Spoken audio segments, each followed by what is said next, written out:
So today I'm going to show you how to paint a variety of skies. We're going to keep it simple today. We're concentrating on the skies, and then I'm going to show you how to paint some different little landscapes that are very simple on top of the skies that we create. And I want you to really pay attention to how the colors in the sky really sets the mood for the painting.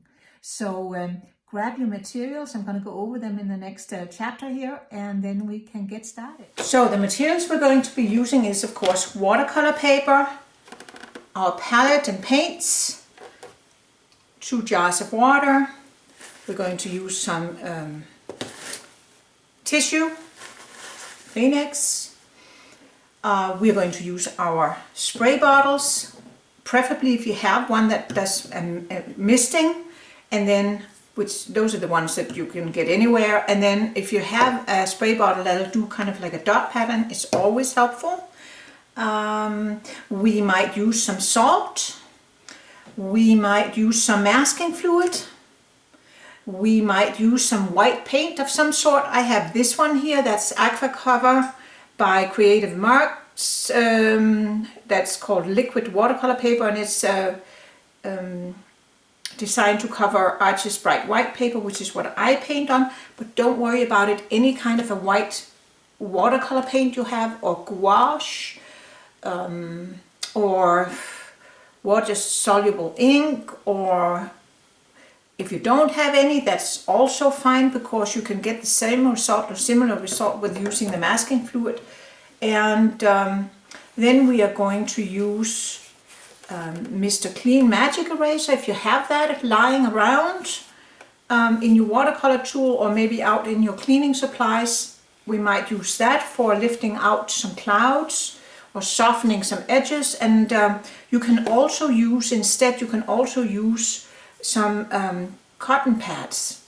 Like a lot of you ladies, you probably have that maybe in your bathroom for, you use them for taking off makeup and stuff like that. You could actually also use just a little sponge. So there's many ways of using different tools. And a toothbrush for splattering might come in handy. Old toothbrush, not the one you brush your teeth with. Just being funny here. We might use some credit cards or plastic cards or room keys or whatever you have, or a palette knife. These two things, they do basically the same. It's if we're going to scrape out something maybe in the foreground. So it's not so much for the sky, it's just if we want to put a little foreground on, then these here would come in handy. We could also think of using a white gel pen. And we have our brushes here. I'm going to use a couple of these big ones just to get the water on, whatever you have. And here's my big number 30 round. I have a number 12 and a number 8 round. And then I have my usual dagger brush. And then I have a rigger brush. I don't know, that's again would probably be more for the foreground. And then I have this stiff hog hair brush. It's actually one of Sterling Edwards' brushes. If you've seen any of my other watercolor videos, you might have seen me use this brush or go over this brush. It has stiff hog hair, so they're very stiff, so that is also great for splattering. And it can also be used to lift out and softening edges with. So I grabbed that one since I have it. And then we might need an x-acto knife. But a lot of this is, it's not necessary. I just want to show you how I can use all these different tools to create different effects in the sky. One more thing that we will be using is a stencil like this, a circle inking template. I got it at one of the office supply stores. So we're going to use that to lift out a moon. So grab your stuff and let's get started. So the next sky I'm going to show you is a night sky. So let's get our colors ready. Need to spray them more. So I'm going to go with the indigo and some French ultramarine blue. And you could go with just straight indigo. You could also go with Payne's Gray if you have that one. But I do like to put a little bit of that French ultramarine blue in to get that nice, and Dantron blue would be another good blue to use for a night sky. There we have it. And then we're going to wet our paper again.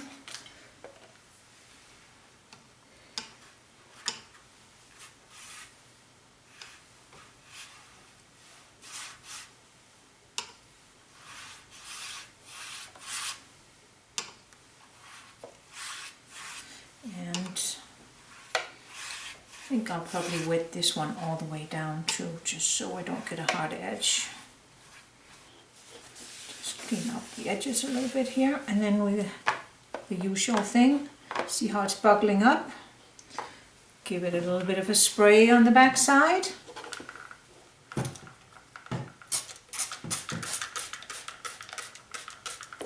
we have it. And now we're going to get this dark color on our sky, and I'm just going to use my big brush.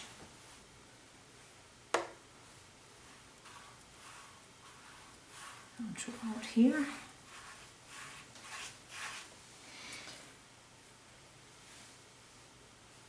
And I'm gonna take some more of the indigo and really get the top here super duper dark.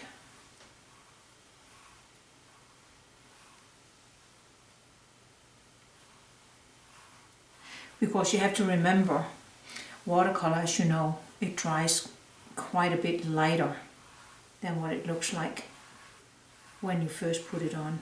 And I'm just going to go down here.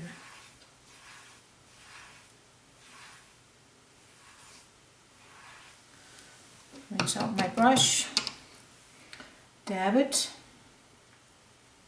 and make it a little thirsty. And maybe I'll pick up a little bit here. Just because I'm thinking maybe I want to do like a body of water. And have some little reflections. Pick it up. Can you see how it's pooling there at the top there? So I just want to flip it over and let it run down like that. You see that? And I'm going to let it run back.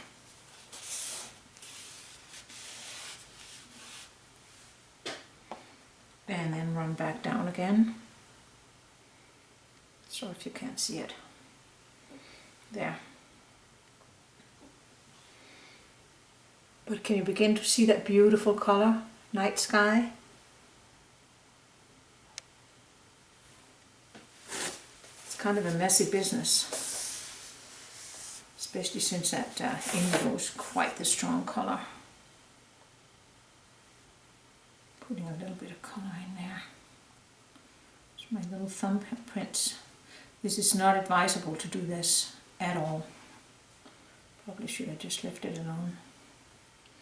That's okay.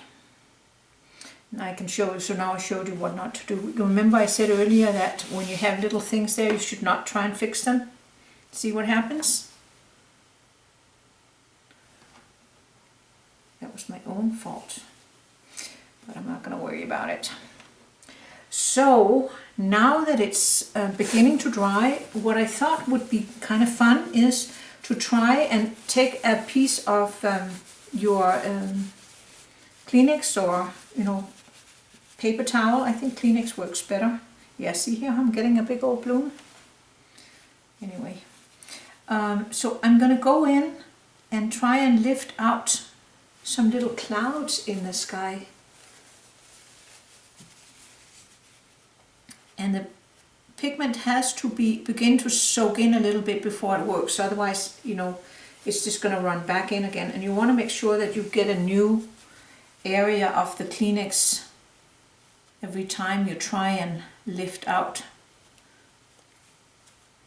And clouds are a little puffier on the top, and then they're more flat at the bottom. And the higher up they are, they're bigger, and the lower you get, they're smaller. That's how clouds are. And that has to do with the... Just going to lift in a little bit smaller clouds down there, just not as... And then I could lift out a little bit here and have this space look like some clouds are moving in on this side too. There. I think I'm gonna kind of pretty soon leave it alone. Yeah. I think that's a nice cloud formation. And see, that's my own boo-boo there, because I tried to go in and fix a little tiny boo-boo. So don't do that. Now I showed you what not to do, and I'm not going to worry about it, because I can come up with something that's going to cover that up. So now we're going to put that over to dry, and then when it's dry I'm going to show you how to lift out a moon. So here's our night sky, all nice and dry. I like the cloud formations I got there. Here's my little boo-boo where I broke my own rule trying to fix something when things are wet, so you can see it's true what I'm telling you, and I'm not going to worry about it. I'm going to use my stencil here because I want to lift out a moon, and so I have to find the size I want, and I want it to be a big moon. And I'm going to put it there. I think that's a good spot. So the moon is that's a very prominent, it'll be kind of like a focal area, so you want to make sure you have it in one of those spots where the rule of thirds apply. So not in the middle, not out on the edges or in the corners, so a little bit off the middle. And I like to use a little bit of masking tape to just hold it down and cover those circles that are close to the one I want to lift out. And you can see on purpose I put it over the cloud a little bit, because I would really like to have the cloud stick into Mr. Moon a little bit, just for some extra depth and atmosphere. So I'm dipping Mr. Clean in clean water and squeezing out all that extra water, and I'm even taking it over on my towel and making sure that it's just barely damp. And then I need to have clean tissue on the standby, and then I'm going to scrub out, and I'm going to turn him around. I call him, of course, Mr. Clean, you see the advertisement, it's always a guy. This is this guy with a crossed, he's bald and he's crossing his bulky forearms. So then I cleaned out Mr. Clean again, and you want to make sure that you don't scrub with a dirty sponge, because then you're just going to scrub it back into the paper, and that's not what we want. So I'm scrubbing out here, and I'm leaving a little bit so I can see where that cloud shape is, and dabbing it with a clean tissue. I want to scrub a little bit more down here.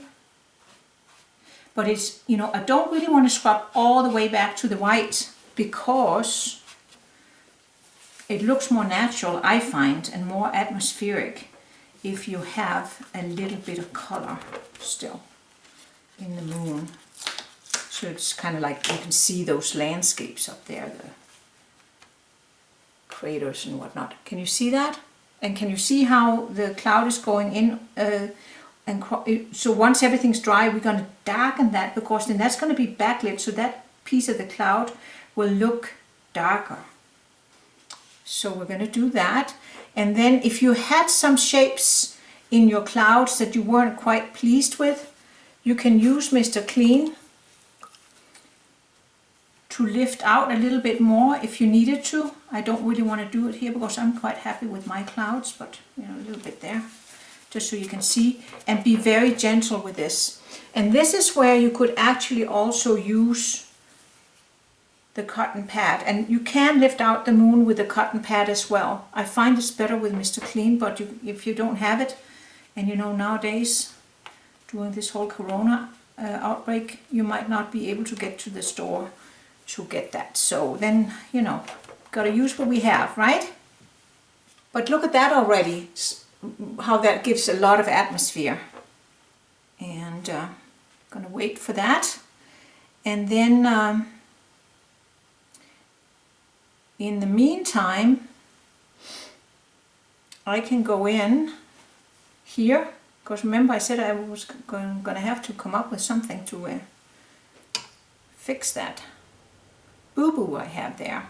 So I'm gonna go in with some of the indigo. I'm gonna put a little bit of the pink in, just to change the color a little bit. Okay, and then I'm gonna go in and put a hillside down like this.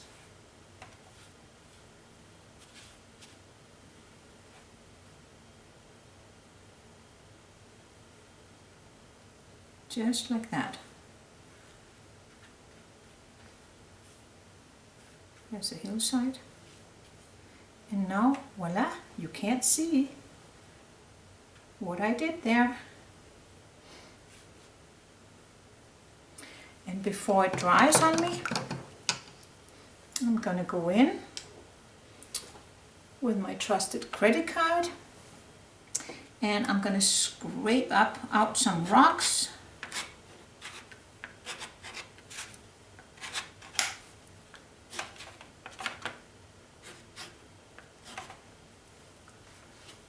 And there you have, and they're catching the moonlight, you know. So that's, you could see a little bit of moonlight on those rocks, like that. It's good enough. And then,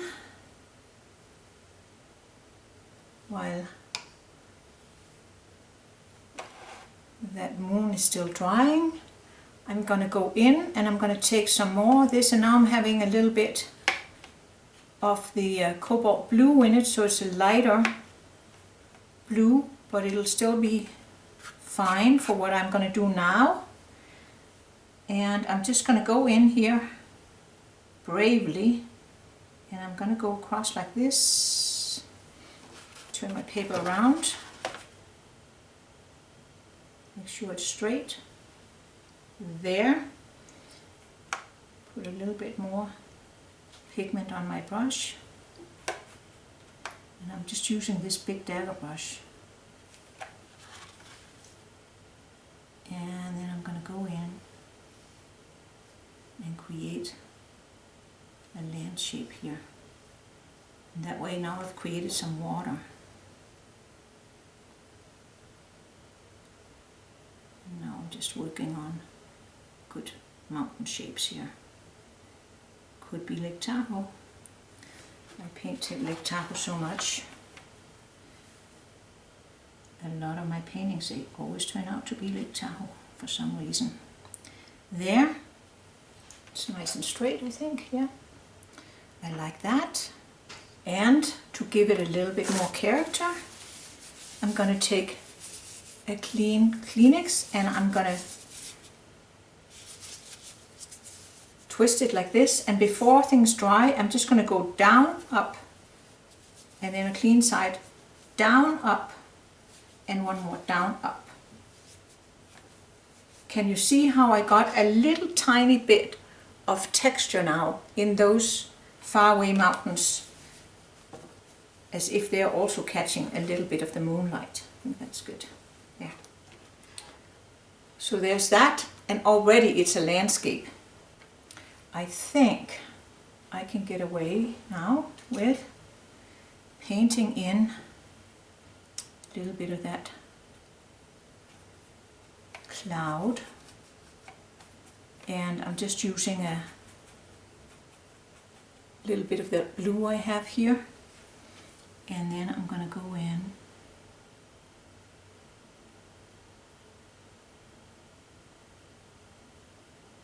and then rinse it out and loose the edge there.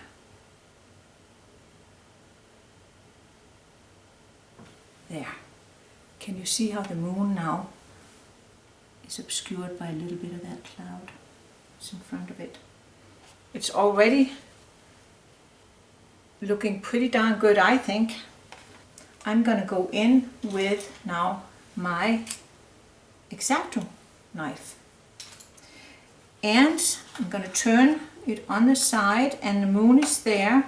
And so here I'm scraping out those reflections that the moon casts across the lake, you know, like a moon bridge, with my x-acto knife. So I'm really damaging the paper by doing this. So you don't want to do this type of a technique until you're done painting in that area. But it's quite effective. And I'm just doing a voiceover for you here because it really sounds awful. So when you, if you had to listen to it, it's like, you know, nails on a chalkboard or something. So I wanted to spare you that. In that area. But can you see that little sparkle on the water now from the moon? That's pretty cool. And of course, you know, if you don't want to do it like that, you could also use your, can use your gel pen, or you can use your white paint. But I think this is a really nice way of doing it.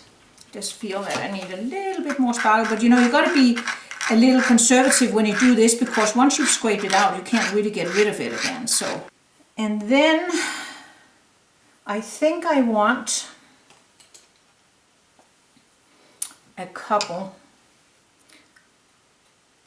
of trees.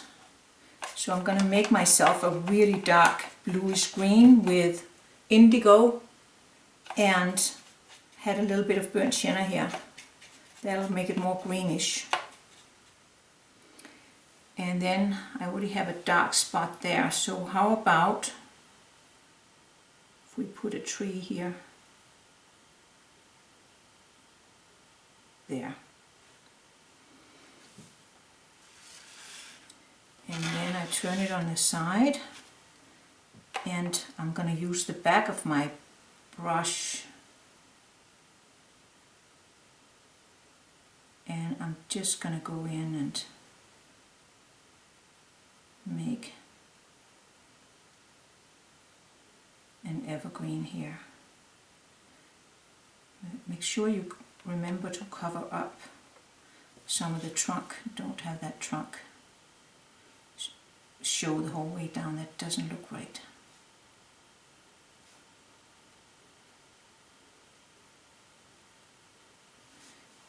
And let's go down the trunk here. And I'm going to turn it this way.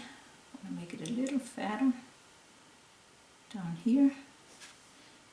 And then just fix some of those shapes. And it's nice if you can have it overlap here a little bit. Remember, it gets wider when it goes down, and then maybe a couple of dead branches here and there. And also, I'm always on the lookout for tangent lines. That is, when something stops, like a branch stops right where the mountain range in the back are meeting the water. So I want to break up any tangent lines I might see. All right, and then I'm just going to do a little tiny bit of some scribbles this way here, just to get rid of that. And I think that is a very, very nice atmospheric landscape. I could put more trees and I could do a whole lot, but I'm going to leave it like this. I wanted to have this kind of lonely, quiet, peaceful feel. So there's our night landscape with clouds and a moon.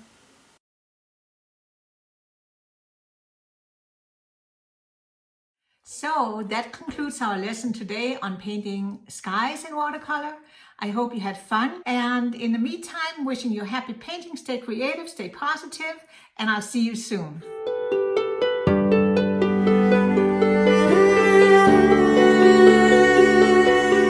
you.